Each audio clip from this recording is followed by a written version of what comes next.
La figura de Nerón se cierne sobre la memoria romana como una sombra llameante, moldeada por siglos de condenación moral. Escándalos literarios y episodios que se vuelven casi mitológicos, el incendio de Roma, la persecución de los cristianos, los excesos artísticos, el conflicto con el Senado y, finalmente, el suicidio que puso fin no solo a su vida, sino a toda la dinastía que se remontaba a Augusto. Al mismo tiempo, los acontecimientos de su reinado revelan a un soberano complejo capaz de grandes iniciativas administrativas y culturales, pero también profundamente inestable, rodeado de una corte manipuladora y asfixiado por la pesada herencia política de sus predecesores. Nerón, más que un villano unidimensional, fue el producto trágico de un sistema que, tras casi un siglo de poder concentrado en manos de una sola familia, ya mostraba señales de desgaste irreversible. Nerón nació en el año 37 después de Cristo, dentro de una línea que reunía algunos de los nombres más importantes de la historia romana. Era hijo de Agripina la Menor, nieto de Germánico, bisnieto de Augusto por adopción y sobrino de Calígula. Creció entre intrigas palaciegas, asesinatos silenciosos, ambiciones familiares y un ambiente en el que el poder se conquistaba no solo por la sangre, sino por la capacidad de sobrevivir en la corte más peligrosa del mundo. Cuando Claudio lo adoptó en el año 50 después de Cristo, Nerón ya era visto como instrumento de la ascensión de su madre. Agripina, figura implacable, había orquestado su aproximación al trono con precisión política. Eliminó rivales, promovió aliados y posiblemente estuvo involucrada en la muerte del propio Claudio, abriendo así el camino para que el joven entonces con apenas 16 años se convirtiera en emperador. Al asumir el poder en el año 54 después de Cristo, Nerón era esencialmente un adolescente gobernando el mayor imperio del mundo. Los primeros años de su reinado estuvieron marcados por una especie de regencia informal, dirigida por sus consejeros Séneca y Burro, hombres experimentados e inclinados más hacia el equilibrio institucional que hacia la teatralidad que Nerón adoptaría más tarde. En ese período inicial, la administración fue relativamente moderada, en reducción de impuestos, intentos de controlar la corrupción y una postura diplomática más conciliadora. Muchos historiadores consideran estos los años más estables del gobierno neroniano, precisamente porque el emperador aún no ejercía el poder de manera plena.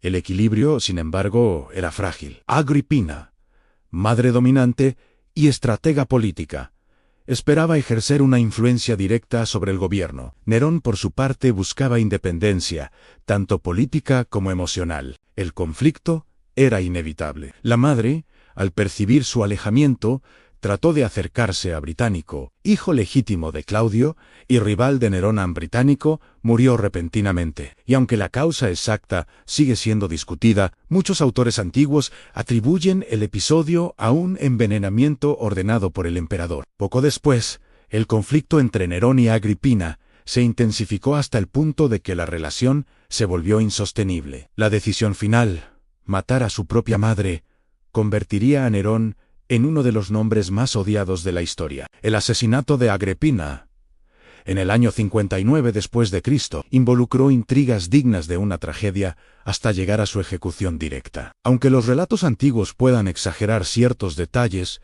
el hecho político permanece al eliminar a Agripina. Nerón rompió con el último freno moral e institucional que aún lo conectaba con los primeros años de su gobierno. A partir de ese momento, el joven emperador pasó a gobernar de manera más personal, impulsiva y emocionalmente inestable. Una de las características más marcadas de Nerón fue su obsesión con el mundo artístico. No se veía a sí mismo como un simple gobernante. Deseaba ser músico, cantante, poeta, actor y auriga. En Roma, sin embargo, las actividades artísticas eran consideradas indignas para un hombre de la élite y aún más para un emperador. La participación de Nerón en espectáculos públicos escandalizaba al Senado, pero cautivaba a las masas. Para el pueblo era un príncipe accesible emotivo y vibrante. Para la aristocracia, un gobernante que deshonraba la gravedad del poder, Nerón reorganizó el calendario de juegos y festivales,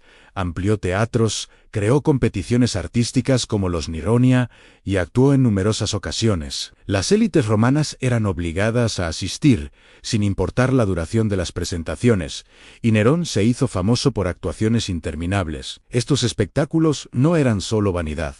Eran una herramienta política. Nerón buscaba crear una forma performativa de poder, acercándose a las multitudes y construyendo una imagen carismática que, según él, compensaría su falta de pericia militar. Pero esa dedicación a la performance tenía consecuencia. Alimentaba tensiones con el Senado, desgastaba su imagen entre las élites tradicionales y desviaba su atención de crisis administrativas cada vez más urgentes en el imperio. El episodio más famoso, o infame, de su reinado ocurrió en julio del año 64 después de Cristo, cuando un incendio devastó gran parte de Roma. El origen del fuego sigue siendo incierto. Las fuentes antiguas varían entre una negligencia accidental y conspiraciones deliberadas. La imagen popular de Nerón tocando la lira mientras la ciudad ardía es, sin embargo, una leyenda posterior. Lo que sugieren las fuentes es que Nerón no se encontraba en Roma cuando comenzó el incendio. Al regresar, movilizó recursos para combatir las llamas y dar refugio a los sobrevivientes. Si Nerón no causó el incendio, sí lo aprovechó para replantear la ciudad. Su plan urbanístico, más amplio, simétrico y racional, incluía calles anchas, límites de altura para los edificios y el uso de materiales menos inflamables. Al mismo tiempo, levantó su obra más controvertida, a la Domus Aurea, un palacio monumental con lagos artificiales, interminables columnatas y decoraciones extravagantes. Para la aristocracia, parecía que Nerón reconstruía Roma como un escenario para su propia gloria, capitalizando la destrucción. La búsqueda de culpables llevó al emperador a tomar una decisión que marcaría profundamente la historia de Occidente.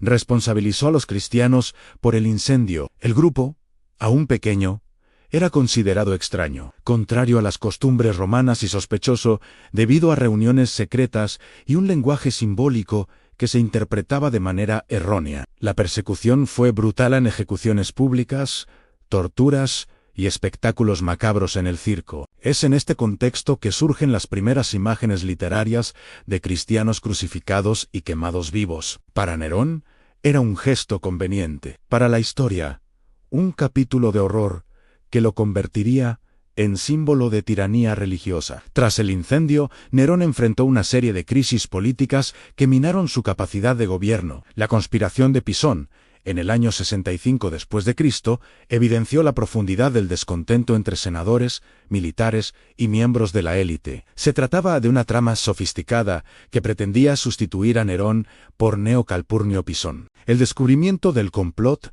desencadenó una ola de represión violenta en ejecuciones, suicidios forzados y persecuciones. Entre las víctimas se encontraba el filósofo Séneca, antiguo mentor del emperador. A partir de ese momento Nerón se volvió cada vez más paranoico, aislado y dependiente de consejeros menos cualificados. Su gobierno perdió consistencia administrativa y las decisiones pasaron a tomarse según impulsos dramáticos o caprichos personales. El resentimiento de la aristocracia creció, pero la amenaza más grave provendría del ejército, una institución que un emperador no podía permitirse ignorar. La estructura del principado dependía de una relación simbiótica entre el emperador y las legiones. Augusto había construido esta relación con maestría. Tiberio la mantuvo con disciplina. Calígula y Claudio comprendieron, al menos, la importancia de cultivar el apoyo militar. Nerón, en cambio, descuidó profundamente este pilar. No poseía prestigio militar, rara vez participaba en campañas y jamás lideró tropas personalmente. En los años 67 y 68 después de Cristo, las revueltas comenzaron a estallar en las provincias. Primero, Cayo Julio Vindex, gobernador de la Galia, declaró su oposición a Nerón. Poco después, el general Galba, gobernador de la Hispania tarraconense, se proclamó líder legítimo y recibió el apoyo de varias legiones. El Senado, percibiendo que Nerón estaba políticamente aislado y militarmente vulnerable, se volvió en su contra. Finalmente, incluso la Guardia Pretoriana abandonó al emperador, declarando su apoyo a Galba a cambio de promesas de recompensas financieras. Ante la pérdida total de poder, Nerón huyó de Roma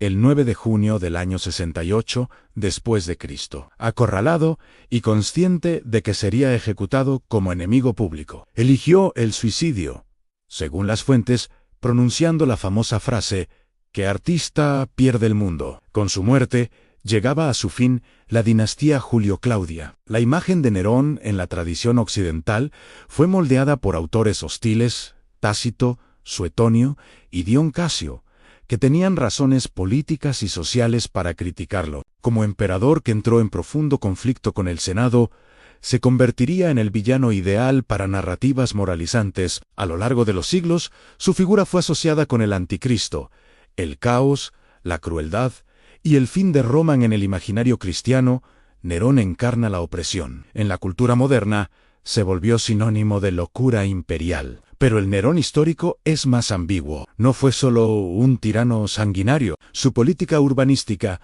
transformó Roma. Su administración inicial fue eficiente. Su patrocinio a las artes impulsó la vida cultural.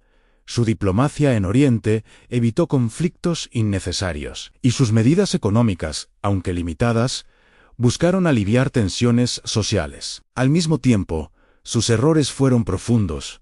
Su distanciamiento respecto al ejército fue fatal. La persecución de los cristianos creó un precedente de violencia religiosa. Su impulsividad destruyó alianzas esenciales, y su personalidad, marcada por inestabilidad emocional y sensibilidad extrema, se volvió incompatible con la función política que ocupaba.